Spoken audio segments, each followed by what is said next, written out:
Hello, everyone. Today, I want to talk to you about something very important, something we all need to think about. It's about plastic in the ocean. Have you ever been to the beach? Did you enjoy the sound of the waves, the blue sky, and the soft sand? Maybe you saw some fish or birds too. The ocean is a beautiful and peaceful place, but now it's in danger. One big reason is plastic. You might think, plastic? Isn't that what my water bottle is made of? Yes, that's right. Plastic is everywhere. It's in bottles, bags, cups, and even our clothes. It's cheap, light, and easy to use. But there is one big problem. Plastic doesn't go away. It stays in the environment for a very long time. Let me tell you a short story. Imagine you drink water from a plastic bottle and throw the bottle into a trash can. Good, right? But what if the trash can is full? Or if the wind blows the bottle away? It might end up in a river. And rivers lead to the ocean. That one small bottle can travel far and become part of a big problem.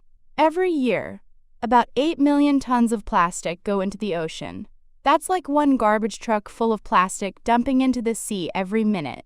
Can you imagine that? Every minute. So what happens to that plastic? Some of it floats, some of it sinks, but all of it is harmful. Sea turtles might eat plastic bags thinking they are jellyfish. Birds might feed small plastic pieces to their chicks. Fish might swallow microplastics, tiny pieces of plastic you can't even see. And when we eat seafood, we might be eating plastic too. Now you may ask, where does all this plastic come from? Most of it comes from land. When people litter, or when trash is not collected properly, plastic can travel to rivers, and then the ocean. Fishing boats and ships also lose plastic gear like nets. And washing synthetic clothes can release tiny plastic fibers into the water. Let's stop for a second and think. Have you ever used a plastic straw? How long did you use it? Maybe 5 minutes? But that straw might stay in the ocean for hundreds of years. Isn't that strange? Something we use for 5 minutes can hurt the planet for centuries. There's a famous photo of a turtle with a plastic straw stuck in its nose. That picture made many people stop using straws. It's a powerful image, but the problem is much bigger than straws. It's about all plastic that ends up in nature.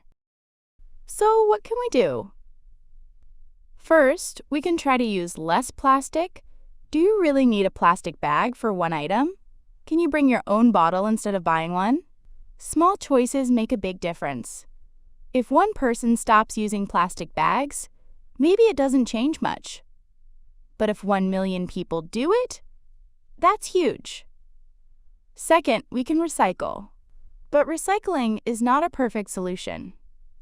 Only a small part of plastic is actually recycled. Some countries send their plastic waste to other countries, and sometimes it ends up in the ocean anyway. So reducing is better than recycling. Third, we can clean up. Some people join beach cleanups or river cleanups. These events help remove plastic before it reaches the sea. It's also a great way to learn and meet people who care about the environment. There's another story I want to share. A young man named Boyan Slat started a project called The Ocean Cleanup when he was just 18. He wanted to clean plastic from the Great Pacific Garbage Patch, a huge area in the ocean filled with floating plastic. His idea was to use long floating barriers to collect the trash. Many people said it wouldn't work, but he kept going. Now, his team has removed tons of plastic from the ocean. It's not perfect, but it's a start. Stories like this give us hope. They show that one person can make a difference. Some countries are also making rules. For example, Kenya has banned plastic bags. In Japan, stores now charge for plastic bags. The European Union is banning some single-use plastics. These actions show that governments can help too. You might ask, why not just stop making plastic? That's a good question, but plastic is useful in many ways.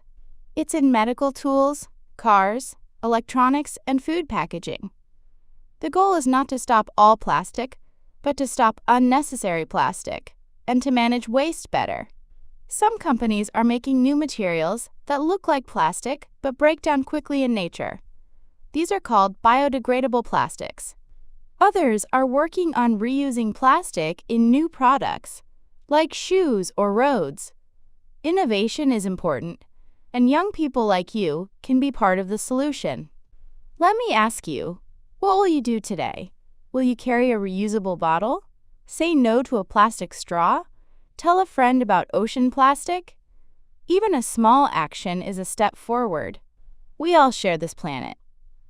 The ocean connects us all, no matter where we live. If we take care of it, it will take care of us.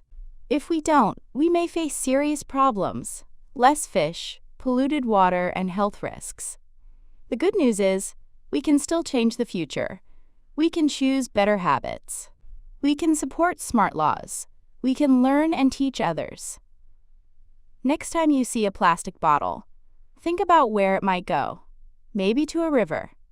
Maybe to the sea. Maybe into the mouth of a fish. But if you recycle it, or better yet, don't use it at all, it can stay out of nature. Thank you for listening. I hope you remember this the next time you use plastic. The ocean is beautiful. Let's keep it that way.